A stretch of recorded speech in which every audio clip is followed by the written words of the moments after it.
ایک دفعہ کا ذکر ہے کہ ایک کوا اپنے کھانے کے لیے کچھ تلاش کر رہا تھا۔ اچانک اس نے پنیر کا ایک ٹکڑا دیکھا۔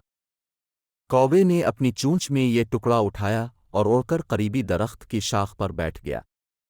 اس سے پہلے کہ وہ اس پنیر کے ٹکڑے کو کھاتا، ایک لومڑی کا بھی اسی راستے سے گزر ہوا کیونکہ وہ بھی اپنے کھانے کے لیے کچھ تلاش کر رہی تھی۔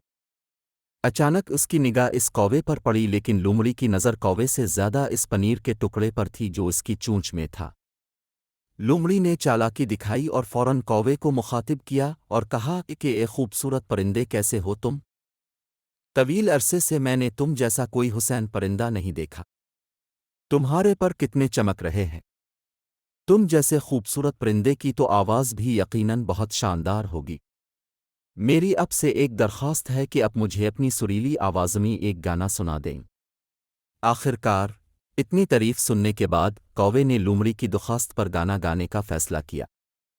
گانے کے لیے جب کوے نے اپنی چونچ کھولی تو پنیر کا ٹکڑا لومڑی کے سامنے گر گیا۔ لومڑی نے بھی وقت ضائع کیے بغیر اس ٹکڑے کو ایک ہی بار میں کھا لیا۔ کوے نے جب یہ دیکھا تو اسے بہت افسوس ہوا پر اس وقت تک بہت دیر ہو چکی تھی۔